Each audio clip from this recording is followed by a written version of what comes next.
I looked at this topic and it says that the challenges that face a country or countries in managing financial flows, and I thought to myself, well, I mean, this is a 24-slide presentation, but I decided to cut it down to 5, including the title slide.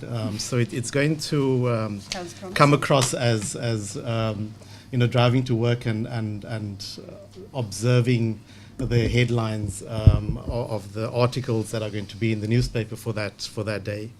I came across this quote, which I don't know why I decided to put it in. And maybe it's just because I liked the quote, but maybe it's also got something to do with the fact that we're 1 year away from the MDG targets, and we're about to finalize a new set of development goals, and maybe one of the things that could have been missing from all of this was that we had weak monitoring and evaluation in terms of how we were doing towards the achievement of those targets. So maybe that's why I put in the quote.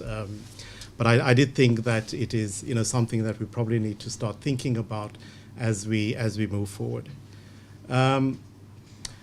I thought I should list a couple of things that I think we know about the managing of financial flows and what happens at a country level. Some of the things that in the work that I'm doing in CABRI, we think has contributed towards certain programs being more successful than others, and things that may have contributed towards less successful programs.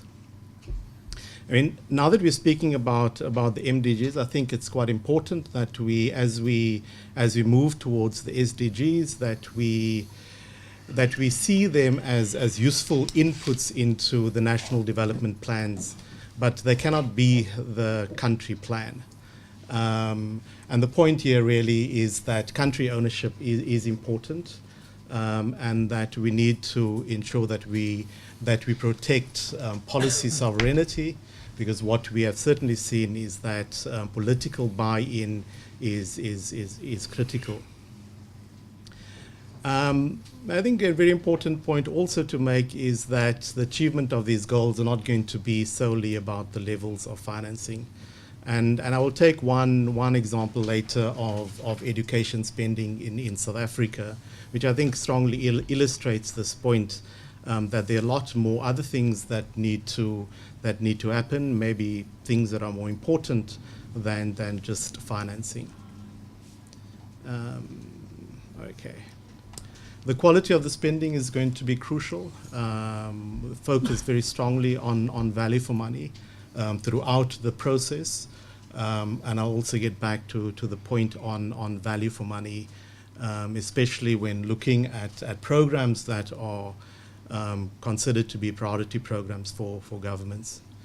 The fourth is that we're going to have to get into meaningful dialogues, the partners, developing countries with their partner countries. I mean, often when one raises this topic of meaningful dialogue, the response is, but we are speaking to our partners in country. But the more one kind of unpacks that or understands it better, then that dialogue is essentially meetings that are taking place. And they're meetings that are about, we've made the following progress, and because of that progress, there's now a new disbursement schedule, and that's often the level of the dialogue that takes place. Or there's a dialogue that is about all the things that are going wrong without focusing on what the necessary steps that need to be taken in order to start resolving some of those issues. So this meaningful dialogue between the various partners, I think, is going to be critical as we go forward. Strengthen and use country systems, especially the budget process. I think this is going to be critical. It is about increasing the capability of governments to run their processes. And the more that we undermine country systems, the more these country systems are going to remain weak and open to slippages. And then a quick point, which is, I think, one that has been made before, is that we need to look at where money goes and is the money making a difference and contributing towards sustainable growth. And then the last point is one that we've known about through the ages, but we don't seem to learn from it, and that is that there are no miracle cures, and that we do need to be modest and honest about what it is that we can achieve. So let me run through what I think are some of the critical issues for the budget process. I'm not going to be telling you what a budget process is, but some of the important issues in terms of financing, and many of us in the room will know that, in order to run credible budget processes, we do need the capacity. Information is very important, and also equally important is the certainty in terms of, where will the money come from and when will the money be coming in. And there was this discussion that I remember once listening in on between a former finance minister of South Africa and the SG of the OECD, and the minister was saying to the SG that maybe ODA should be treated like a tax. And I thought a lot about that, and I've come to the conclusion that I don't think the minister was saying that ODA should be a tax. I think what he meant is that it should be treated like a tax, and what that means is that, so when countries set out to determine what the tax to GDP ratio is going to be, that is a lot about providing an indication of what funds are going to be available for public spending, and without that information at a very early stage in the process, you're going to see weaknesses cropping up throughout the process, because you undermine the iterative nature of a budget process.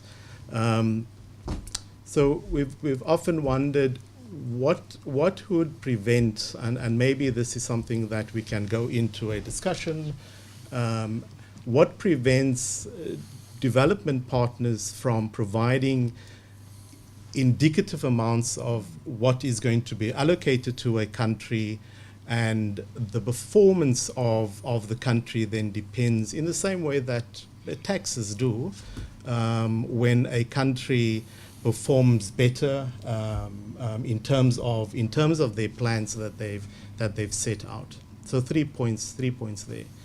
On the budgeting side, I found this quote of that former finance minister that I was speaking of, and it lends itself back to a point about the quality of spending, that there needs to be more careful thought that goes into what is this money buying that we are allocating. And I think the former finance minister took this term unfreedoms from Amartya Sen. I think he used it. And then I think we're going to have to be careful about within the budgeting process that not everything needs to be described as an SDG. I think many countries' plans are going to go further than the SDGs. And a lot of the things that countries spend their money on around the SDGs are the kind of things that are going to, I think, contribute towards their achievement.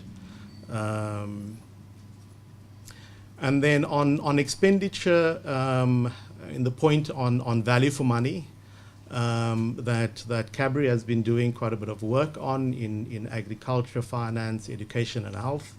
In doing that work, with the help of of some contributors to the work, we've added another two, and that is equity and ethical behavior.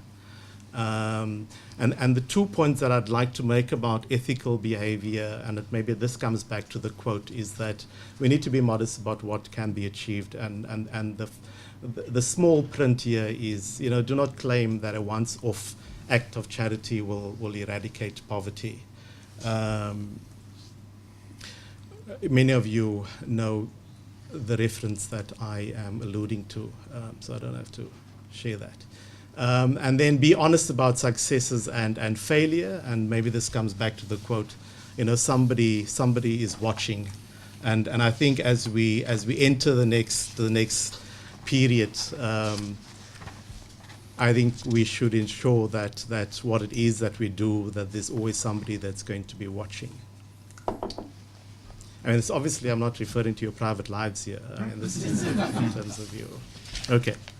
So this is my last slide, and I think it's a beautiful illustration, or maybe not a beautiful, maybe a sad illustration of why we say that it's not only about money. So the country that was beautiful flag that is South Africa, and as many will know that in terms of MDG 2. That South Africa has exceeded the target, so we have 99.4% primary school enrollment. Government spends about 6% of GDP on education, with a teacher-pupil ratio of about 30.71. I mean, there are obviously outliers to that as you go across the country from province to province. But I think in terms of the inputs, there's a significant investment that government makes. But if one looks at the outcomes of education in South Africa, the country scores pretty badly. I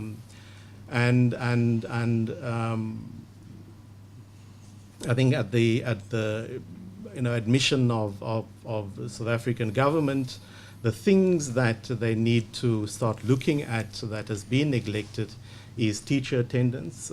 So you have a very strong union that organizes amongst teachers, and it's quite difficult to introduce stronger performance assessments and registers to ensure that teachers are in classrooms. And there are some horrible stories about teachers, either coming to work intoxicated or not coming to work for weeks on end. And somehow it always happens to be your mathematics teachers.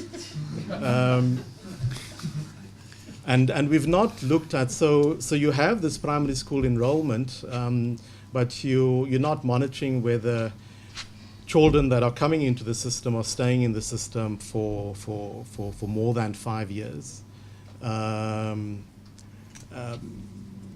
Significant investment in the building of schools, but often plagued with corruption in the procurement, tendering for the contracts.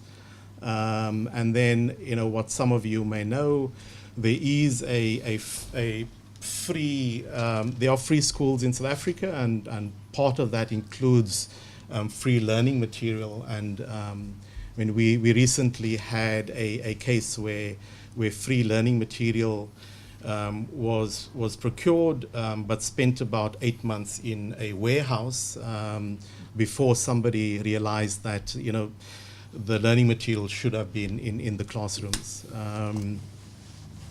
So the point here is that lots of, I think many developing countries face this complexity of issues. It's not just going to be about allocating money. Maybe initial allocation will deal with some of the more immediate problems. But in thinking about sustainability, in thinking about development in a country, I think it's all about these other things that need to be happening, and what countries need to be paying attention to. Thank you very much. Thank you very much. Thank you, Neil. and it's nice to end with these very, as you said, maybe sad but very practical and vivid examples of where some of the problems lie.